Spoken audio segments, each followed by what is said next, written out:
کل ہند مجلس تعمیر ملت کے زیر اہتمام 75واں یوم رحمت العالمین کا نمائش میدان میں انعقاد ہوا۔ میلاد النبی صلی اللہ علیہ وسلم کے موقع پر کل ہند مجلس تعمیر ملت کے زیر اہتمام 75واں یوم رحمت العالمین صلی اللہ علیہ وسلم 22 ستمبر بروز اتوار نمائش میدان نامپلی میں منعقد ہوا۔ محمد ضیاء الدین نیّر کی نگرانی میں منعقد جلسے سے ممتاز علماء کرام و دانشوران نے خطاب کیا۔ مہمان مقررین کی حیثیت سے مولانا محب اللہ ندوی رکن پارلیمنٹ و امام مسجد پارلیمنٹ ہاؤس، مولانا ابو طالب رحمانی رکن مسلم پرسنل لاء بورڈ، محمد ادیب سابق رکن راجیہ سبھا نے شرکت کی اور خطاب کیا۔ علامہ زی مقامی مقررین مولانا مفتی خلیل احمد امیر جامعہ نظامیہ، ڈاکٹر احسن بن محمد الہمومی امام و خطیب شاہی مسجد باغ عامہ، مولانا حسام الدین ثانی جعفر پاشا امیر ملت اسلامیہ و دیگر علماء اکرام نے خطاب کیا۔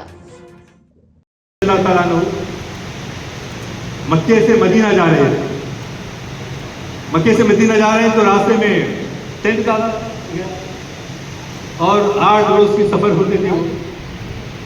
اس میں حضرت عمر فاروق رضی اللہ تعالیٰ کس طرح سے سوچتے تھے؟ آپ رخا سے مشرق طلوع ہو رہا ہے اور اس رخا سے مشرق کی دھوپ میں آپ کو خیال آیا کہ ایک بدو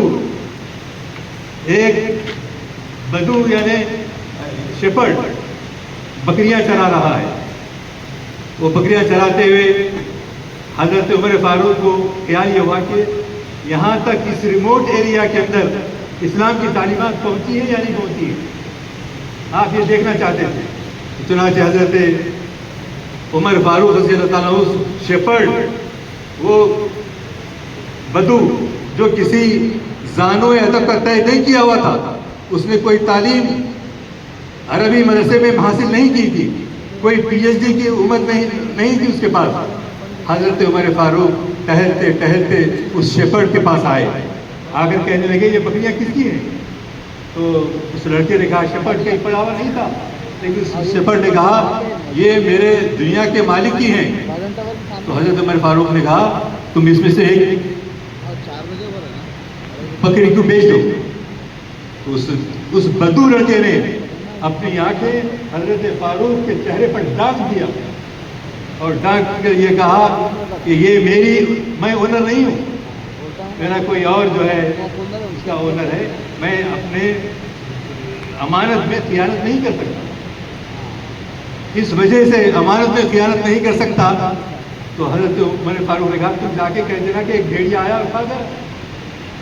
تو اس بیگر شیپرڈ نے کہا یہ تو ممکن ہے کہ میں دنیا کے مالک کو دھوکہ دوں، لیکن آخرت میں کیا جواب دوں؟ یہ کردار، یہ کیریکٹر جو ہے ہم کو مطلوب ہے آج کی دنیا کے اندر، مسلمانوں کے اندر یہ مثال ہے۔ چنانچہ ایک بات کہتے ہوئے میں کروں گا، یہ بات خواتین سے یہ آ سکتی ہے کہ بھئی آپ لڑکوں کے بارے میں میرے لڑکیوں کے بارے میں تو کچھ نہیں بولے۔ بسم اللہ الرحمن الرحیم، الحمد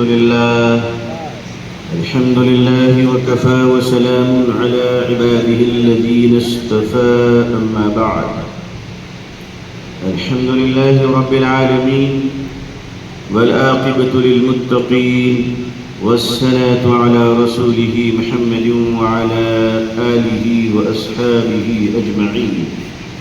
رب اشرح لي صدري ويسر لي أمري واحلل عقدة من لساني يفقهوا قولي، رب يسر ولا تعسر وتمم بالخير، رب زدني علما، رب زدني علما، اللهم رب زدني علما وألحقني بالصالحين۔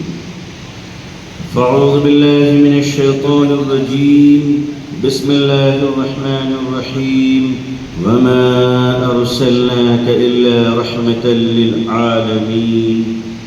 صدق الله العظيم وصدق رسوله النبي الأمي الكريم، اللهم صل على سيدنا محمد وعطرته بأدد كل معلوم لك، اللهم صل على سيدنا محمد عبدك ورسولك وعلى المؤمنين والمؤمنات والمسلمين والمسلمات۔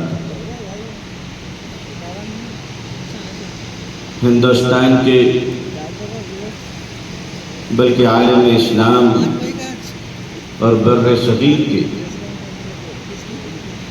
عظیم الشان عالم دین، وقت کے ولی کامل، حقیقی معنوں میں مفکر اسلام حضرت مولانا سید ابو الحسن علی ندوی رحمۃ اللہ علیہ کے فکروں کے امین اور اس ملک کے راجیہ سبھا کے سابق رکن، ہم سب کے مخدوم گرامی اور امت مسلمہ کے تھنک ٹینک جناب محمد ادیب صاحب دامت برکاتہ، ہمارے نوجوان فاضل عالم دین اور ہمارے لیے رشک و محبت کے نقطۂ مرکز، بہت ہی متواضع، انتہائی قوم و ملت کے درد کے ساتھ رہنے والے، جو پارلیمنٹ کے قریب مسجد میں ایک عرصے سے امت کی امامت فرما رہے تھے، آج اللہ نے ان کو موقع دیا کہ وہ لوک سبھا میں ہندوستان کی بھی قیادت کریں۔